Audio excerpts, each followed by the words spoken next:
Hello and welcome. I am Cyril Stober. COVID-19 is taking its toll not just on lives, but on livelihoods as well. Now, arising from the measures to beat the pandemic are serious consequences. How do you balance health with wealth when the working people are all but overwhelmed by a killer virus? COVID-19 has brought about the loss of millions of jobs worldwide, threatening economies and wreaking havoc on those infected and those not infected. My guest today is the leader of organized labor in Nigeria, the president of the Nigeria Labour Congress. Let's welcome Comrade Ayuba Wabba.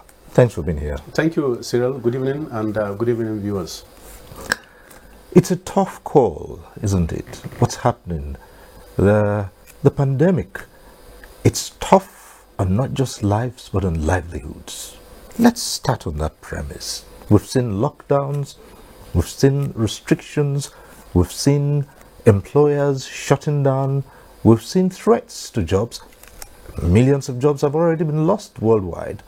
And let's come back home to Nigeria. How is this pandemic affecting employment, jobs, livelihoods?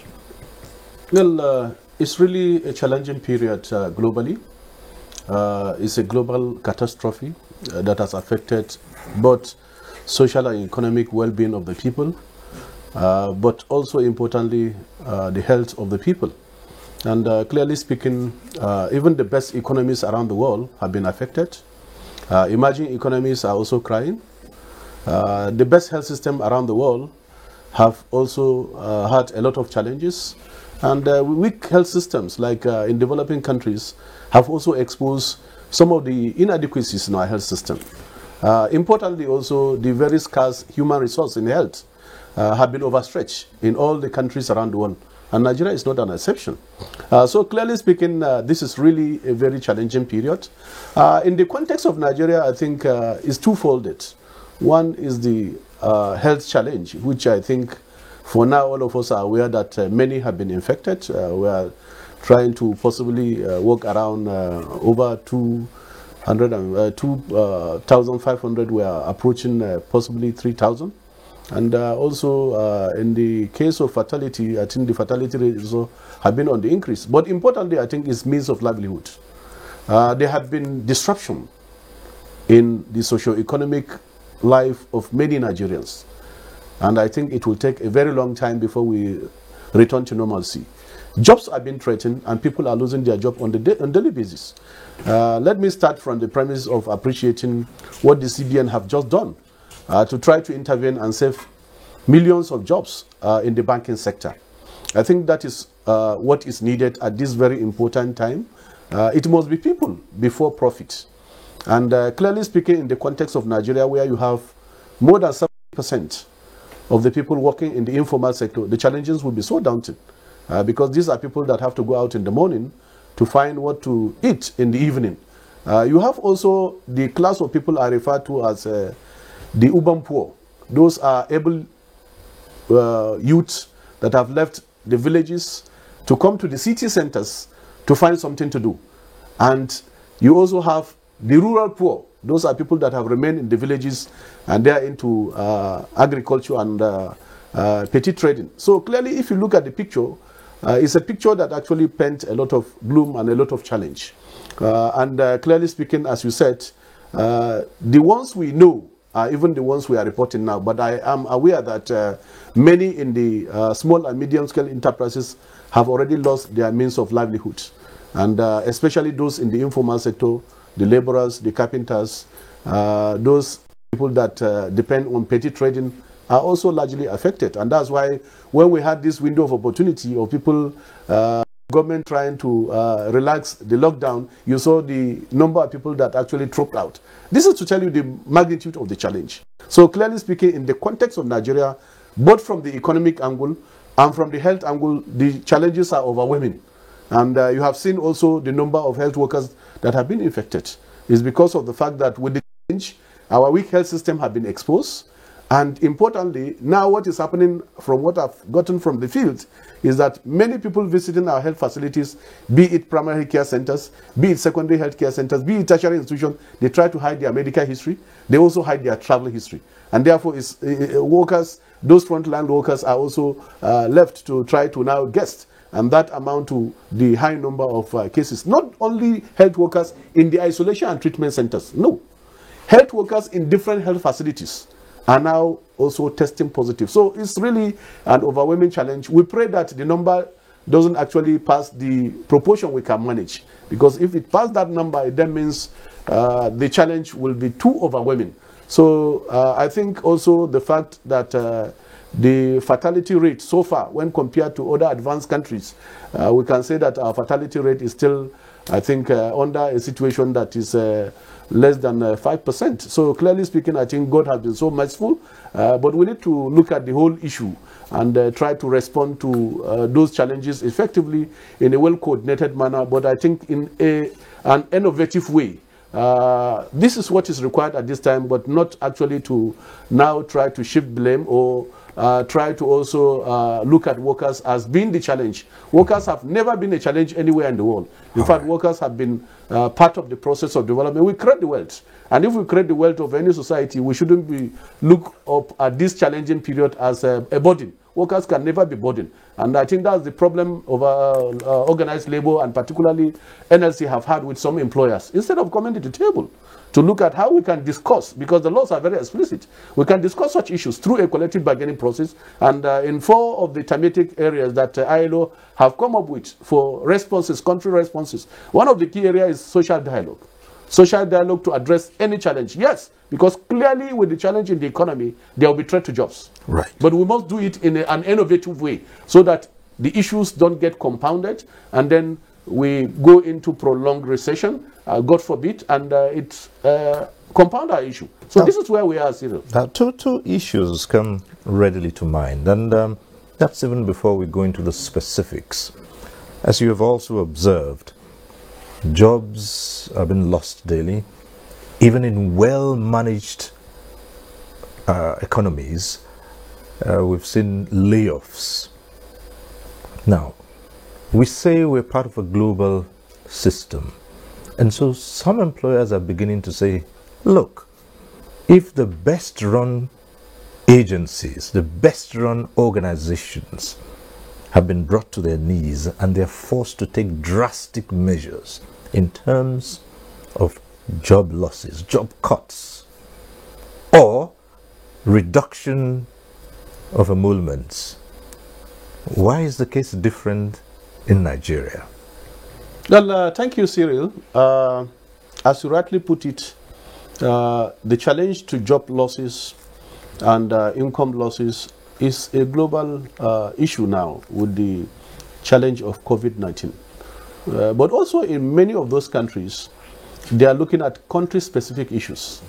We cannot just, for the sake of doing it, try to adopt hook, line, and sinker what is happening in other climes. We have very good example even from our contemporaries, African countries that have been very innovative in approaching this issue. It's twofolded. One is the fact that we are not at the same level of development with some of those advanced climes where they have social security cover that is very extensive and that covers everybody, including unemployment benefits. In our case, we don't have such.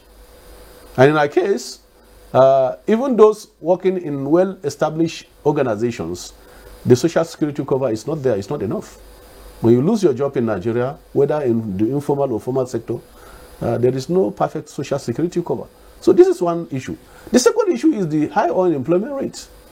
The unemployment rate today in Nigeria is so high that even the number we are putting in public domain, I'm not sure it captures the issue. Because the issue of data in Nigeria has become a problem. We don't have an empirical data to actually point to what we are saying. So if you look at these two scenarios, it then means that we have to be very careful, we have to be strategic, we have to be smart, we have to be innovative in responding to this issue. In those climes, because of those provisions of perfect social security cover, they can actually go ahead to do some layoff because there are unemployment benefits. That once you are unemployed, you are sure that there is a benefit coming to you. But in the context of Nigeria, especially the most vulnerable, it will be a threat to the system, to the security system, to the social fabric of our country, if we just adopt some of those procedures, hook, line, and sinker. And that's why we said, clearly with the challenge we are going through, we must be very strategic. Yes, there are challenges, but the preposition of labor and what is also happening around some climes is to have a social dialogue around the issue of job protection, income protection, and even the threat to jobs. The employers have key into this, and the Federal Ministry of Labor, including the federal government, has also made pronouncement in respect of this. In fact, I recall the presidential address. He clearly said that we must respect our laws. Okay. We must respect also the dignity of labor. Labor is not merely a commodity that he just take decision over and above his head, shaving his head in his absence because he has no value. Workers have value. And if they have value, what is the difficulty in discussing? Put the facts on the table. This is what I have. This is the difficulty I have. How can we navigate? Because it's a temporary challenge. Hopefully we'll get out of it. And we must also recognize the strategic contribution that workers have done over the years in different establishments, both in the public and private sector, to build our economy and build those institutions to where they are today. How can we so soon forget the contribution, very strategic contribution of those workers? So what we are saying in essence is that we are not trying to invent a new wheel. No. We are trying to say that, can we respect our laws? Can we respect international best practice? ILO Convention is very clear on that. Convention 87 and 98. That in such a situation, we must have a conversation where everybody will be on the table. Government as a sovereign, not as an employer in this case. Government will be on the table as a sovereign because the primary purpose of governance is the security and welfare of the people. So government will be on the table by ILO standard as a sovereign to actually try to be the judge to balance some of those issues. The workers' representative will be there. Then employers' organization will be there. That's the tripod to look at the challenge sector by sector, both public and private. And also, we must put in place some packages, either in form of palliative or in form of stimulus that will also mitigate some of those issues. All of those issues will be discussed on the table because they should be live after Corona-19. So this is what we are talking, and this is what we have been preaching, and this is the line of thinking of the global world now. And I think even at that level, we have gone further, because even at the level of the UN, those issues have been well stretched And ILO have been part of the process, and countries have been encouraged to follow this 4 pillars approach to try to respond to some of those challenges. So we're not rigid in our approach. What we are merely saying is that don't go and just cut our salary. And hiding under COVID-19, whereas you are making profit. Now in some of those organizations, they have posted humongous profit, like the banking sector. Humongous profit. Now these are the issues that are beginning to emerge. Let's for a start, let's take the public sector workers. Nigeria, as we all well know, derives a large chunk of its revenue from the sale of crude oil. That has just about gone now. Reports from all over the world say producers are paying buyers to take the oil off them. So all that is down. Nigeria only recently agreed on a national minimum wage. And even that was problematic. You had the federating states. Many of the states complained about that. In fact, it would seem that not all the states have started paying the new national minimum wage. And now you have a situation where many of the states, or virtually all the states, come to Abuja every month to share revenue. That revenue has dwindled now as a result of COVID-19. Now these are governments that had always threatened to lay off workers. Now they have a fine, excuse to do that. What level of dialogue have you been in with particularly the states? Thank you very much. Let me say that in every situation, whether pleasant or unpleasant, we have choices to make. And in this case, as a country, as a government, as a people, we have choices to make. There are choices we can make that can actually be a first saving measure to try to address the issue in the interim. And I think in this type of situation, this is what is required, to look at the issue and then see how best we can get out of it. Even when resources were available and we never had challenge of COVID-19, some of our employers, including some of the state government, to part with the money becomes very difficult because some of them prioritize white elephant projects that also don't have direct bearing with the life of their citizens than to pay worker salary. And I can tell you that from empirical data. States that are receiving very low in terms of revenue are the first to implement the minimum wage. Take, for instance, state like Borno, where you have the insurgency, where what they have is very small. But yet, without any strike, without any argument, it was implemented. States like Jigawa, that never assessed the bailouts, yet they were able to pay, including paying pensioners. So it's about choices. It's about how we look at the worker. It's about how we're able to put in place good governance. Those are the issues.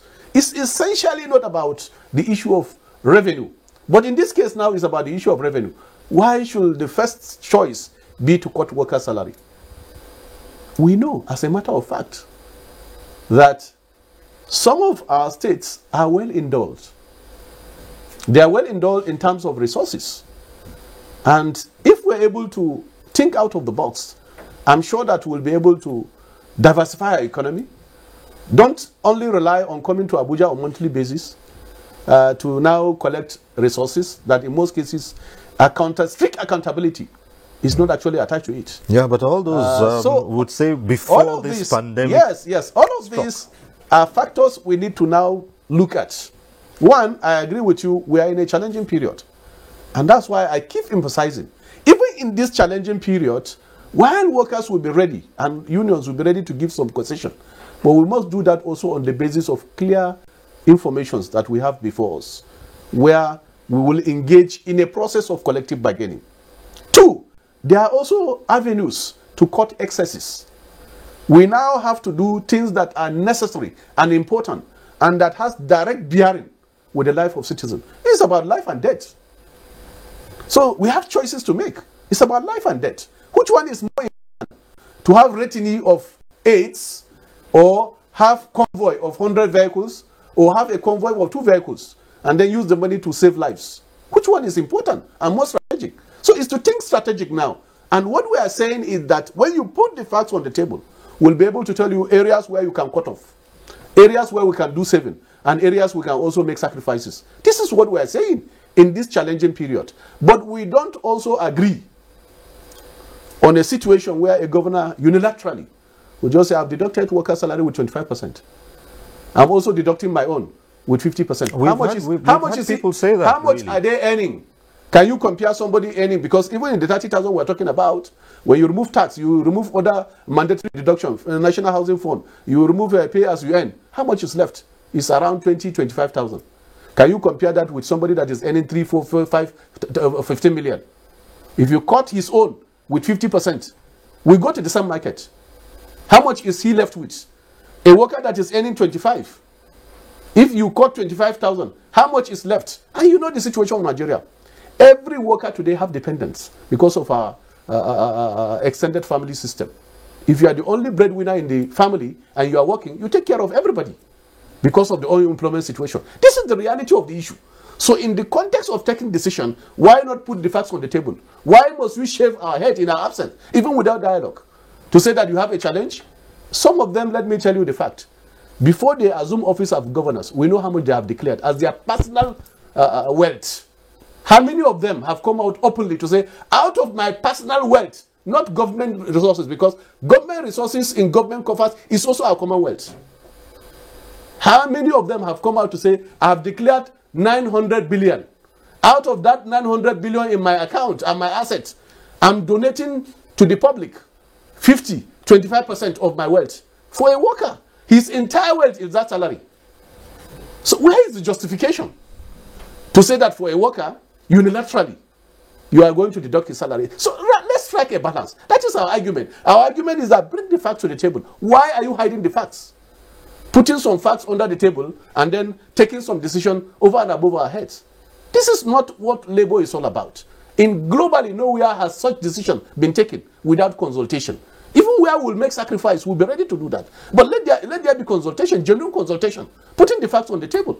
This is what is required. So even in this difficult situation, let me also give you the indices. One, inflation rate officially this month is about 12.22%. For the past 8 months, inflation has been going up. The value of our currency, you are aware, has also dwindled.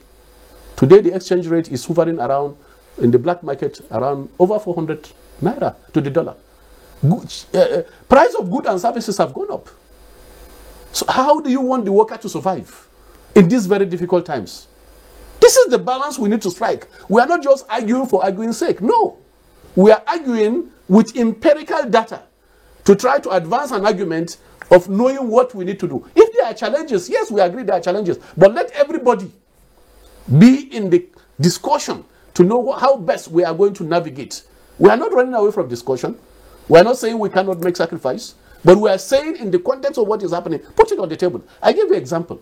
In other climes, well-to-do individuals, and let me use this opportunity to appreciate some of our businessmen and women that have actually also made a lot of sacrifice. I've so Boa donating more than 4 billion. The Dangotes of this world, the Adetolas, some of them from their wealth, they have been able to put money to try to respond to those issues. But I've not seen one politician from his accumulated wealth, what they have accumulated outside our commonwealth, that have come out to say, I'm donating X amount.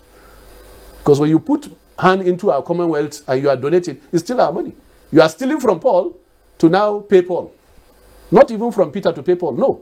You are stealing from Paul to pay Paul. So that certainly will not work. And that is where we are. And that's why labor is insisting. Let us look at the global best practice while working smart and innovative to know how to approach those issues. It's not a one-stop approach. No, we are ready to do that. And why not consider the enormous sacrifice that we have made in the past? It's only workers that have made the sacrifice that no other group have made. When we got the 18,000 minimum wage some years back, politicians reviewed their salary with 800%. What percentage were we given? It's the same economy. We are saying the economy is not doing well.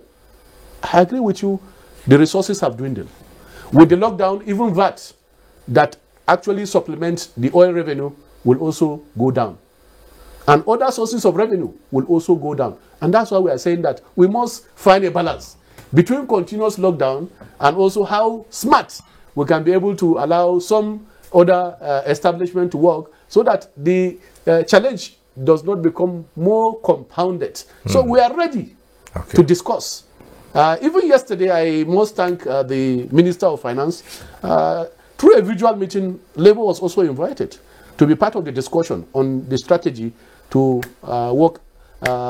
working towards the challenge of COVID-19. And that is actually commendable. So why should governors run away? Why should the establishment run away? Why should the private sector run away from discussing with Labour? All right. I speak to you. If we look at it from this other angle, okay, there might well be an agreement not to shed staff, particularly in the public sector. But many people are agreed that life as we know it will never be the same post-COVID-19. And so it has drawn attention. One of the strategies that was used at the start of this pandemic was social distancing, the lockdowns, work from home. So that has further underscored the need for jobs that can be performed outside the official environment. Now, post-COVID-19, are we worried that employers will now see that there's no need to have XYZ number of staff come into office if XY minus Z can perform the same function outside the office environment? Would that not lead to a realization that employment, paid employment as we know it, can be brought to the barest minimum? Yes, you worry about that? Thank you. We are worried about that, but I think the recent statistic released by the International Labour Organization point to the fact that only 18% of the global workforce have been able to work from home effectively using tele or other means, which means, clearly speaking, there are some establishments that certainly you cannot continue to work from home. So clearly, I know as a matter of fact that with the challenge of COVID-19 and the fact also that in the digital economy, where I think working from home seems to be higher, there is the tendency and possibility for people to look at how to now imbibe some of those cultures. But clearly speaking, I think in the context of developing countries like Nigeria, it will be counterproductive. And importantly also that we must be able to strike a balance, including making sure that our teeming youth will have something to rely on. If we don't do that, it then means also that we will be spending more money on the issue of security. So we must strike a balance, and government must come out clearly with the regulation. Even in developed countries, they are trying to regulate all of this. In airports before, in cities like Philadelphia and others, you have seen that they have reduced the workforce. But with the challenge of COVID-19 and the loss of jobs that followed, they are also trying to now open up and see to it that jobs are created so that the social consequence of this challenge is not also carried forward. So clearly speaking, I think, yes, attempts will be made to try to do all of this, including trying to now force workers to work from home. But we know that as a matter of fact, in emerging economies like Nigeria, certainly that will be counterproductive. Even in developed economies like the US, where you have seen many, many people now filing for unemployment benefit, they must also strike a balance. Because as I said, the primary purpose of governance is about welfare and security of the people. Therefore, if many of the people have no welfare to rely on, then that policy or that approach may be counterproductive. And I think as Labour, we will not support such idea. We will come up with ideas that also can be able to be innovative to address some of those challenges. But I'm sure that people that want to work for profit will actually try to buy some of those ideas. And we have seen them around the world, including using robotics and also artificial intelligence to now replace people because they want to make more profit. So, but it's high time we also try to balance, and our government need to balance to make rules and regulation that will protect first human beings, because is at the center of development. Any development without humanity is not a development that is holistic. is a development that also will come with some forms of challenge. So if we follow that path, the challenge will be so enormous that we cannot also be able to address some of those challenges. All right, Comrade President,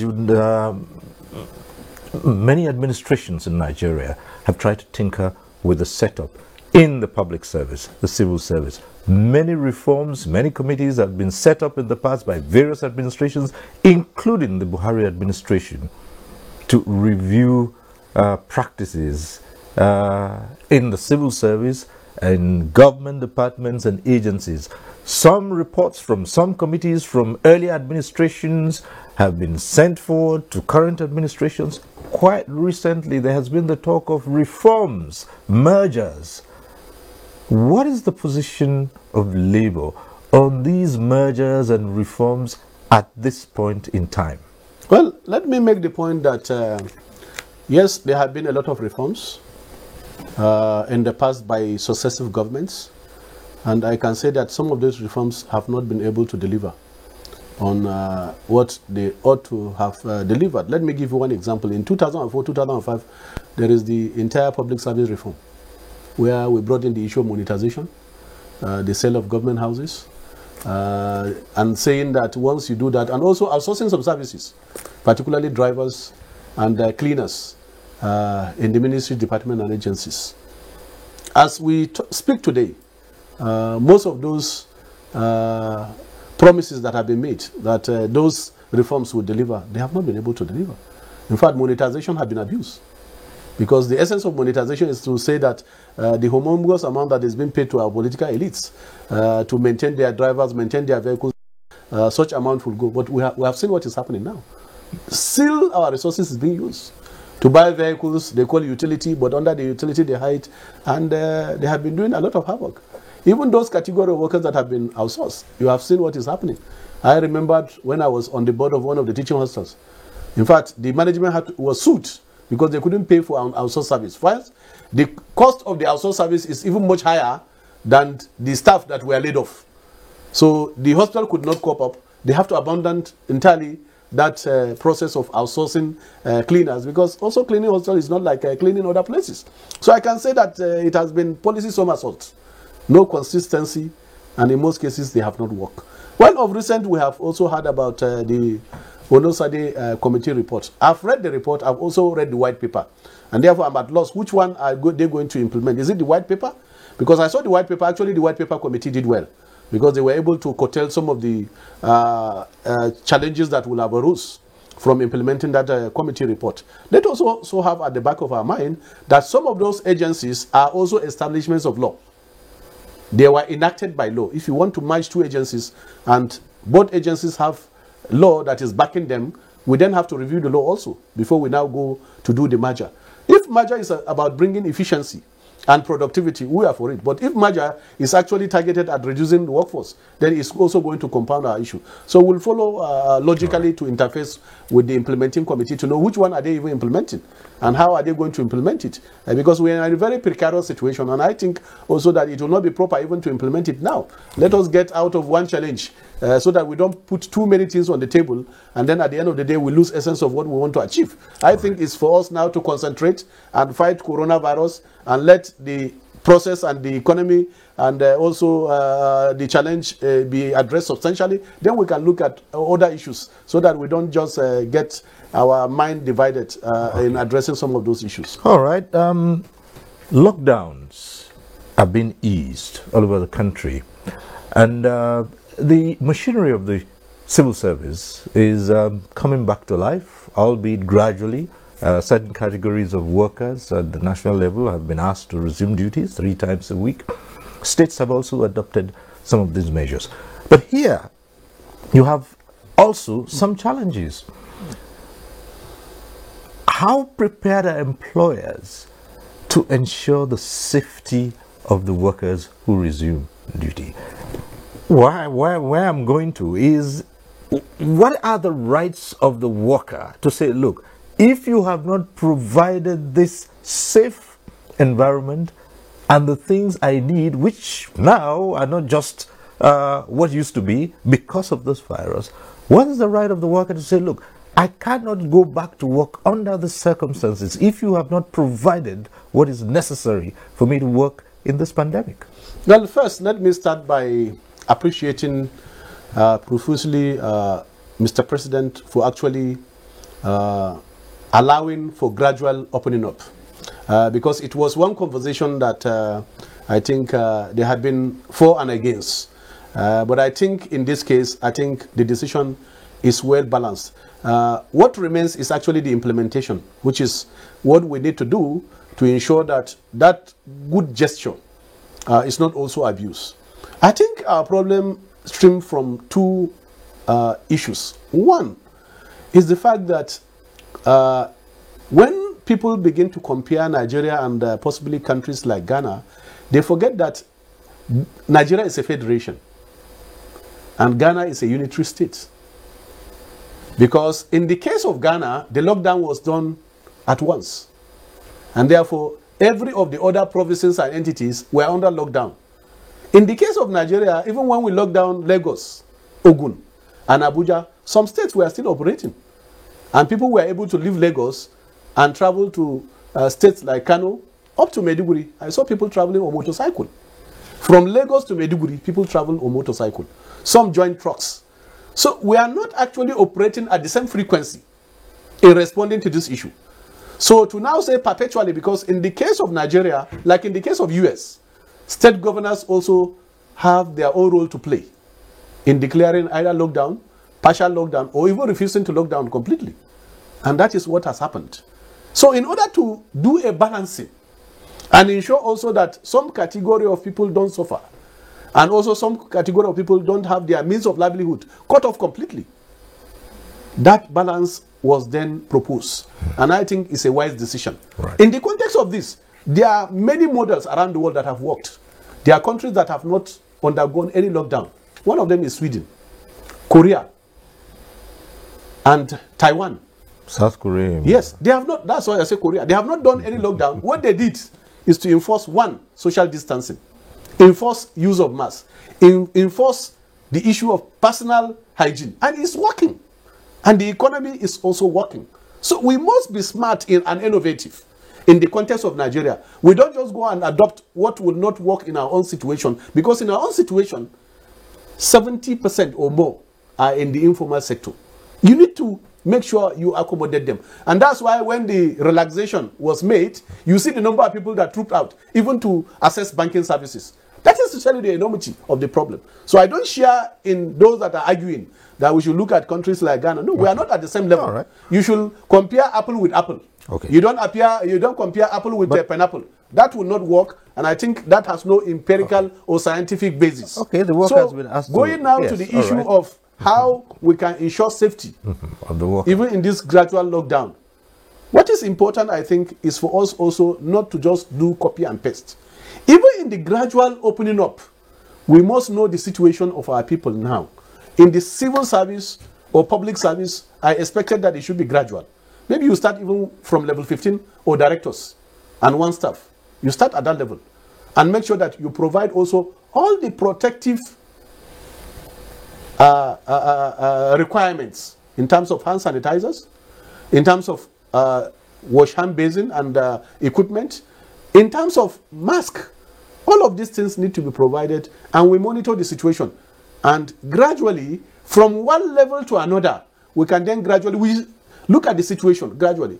We can even look at, among the number of days, how many days will such people come to work, and how many days will they actually be effective. So gradually we monitor the situation. But I think the issue of scaling up occupational health and safety is very important. And we have said our workers must insist, especially the frontline health workers that have been working effectively. Okay, you speak and they have been putting in their best. Health workers. In some facilities up till now, right, even hand sanitizers are not available in primary care centers. Some of the states have not been able to provide some, and you don't know who will be coming. Okay, somebody will be coming to a health facility. There's this other category of workers who are in the front lines as well. Journalists, media people. Certainly. Now, at what point can a reporter say, look, my employer has not provided protective equipment for me, and I cannot expose myself to this kind of situation at a public meet? if you recall what happened at certain burials, reporters had gone in there. I spoke to some of them, and they said they were compelled by their employers to cover, even though they had no masks, they had no sanitizers, they had no gloves. They were forced to cover situations like that. Sometimes you have situations where journalists are asked to go out. At what point can they say, look, this has to be provided? Yeah, let me try to categorize the work in two categories, which is also a global standard. One, you have the frontline health workers, and you have also workers that are on essential service. So journalists fall under the category of workers that are on essential service, because whether corona or war period, journalists also are working. And what is expected is that they must be provided with, one, the protective equipment or gears that they require, the face masks, and also sanitizers. It is expected that the minimum that should be provided is that their employers must provide this, but they must also take responsibility, because of social distance is a personal responsibility that we must also take and make. So in this, these are the two approach that is required. One is for the frontline health workers, because one, they will be treated sick. But two, you have also essential workers. Like some of them have also gotten infected. The journalists have gotten infected.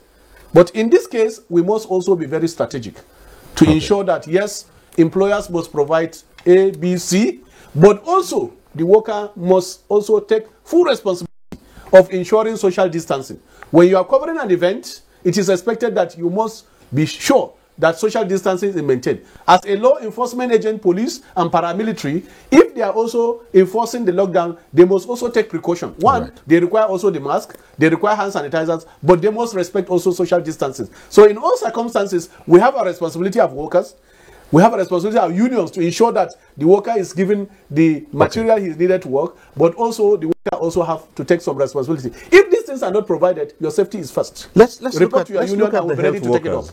In the front line, the health workers who are in the front line, for instance, would you push for a specific policy? I do recall that after reports about some pregnant health workers being exposed to COVID-19 and and contracted the disease, questions were raised about whether or not pregnant health workers should be in the front lines. No specific, decision was taken that I recall. It was just that the health workers should consider their position. I am saying, would you push for a definite policy to say any pregnant health worker should not be in the certainly. front line? It's just like a war situation.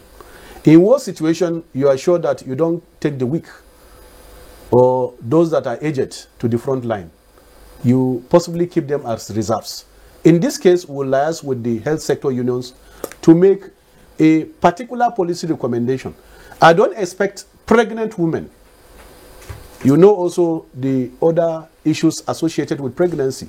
It also affects their immunity, because the immunity level will go down. Even nursing mothers? Yeah, even nursing mothers. I expected that they should not be at the isolation and treatment centers.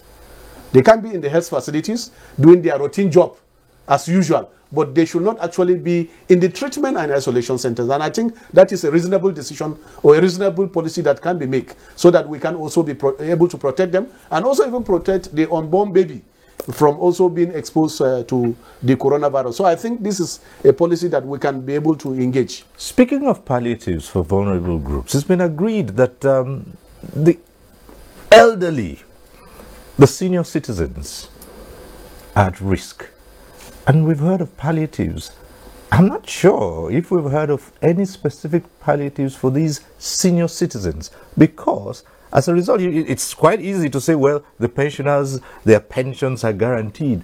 But in COVID-19 situation, those pensions that all along, just like the minimum wage that you would say, a living wage was not even enough to take you home, those pensions have also paled into insignificance.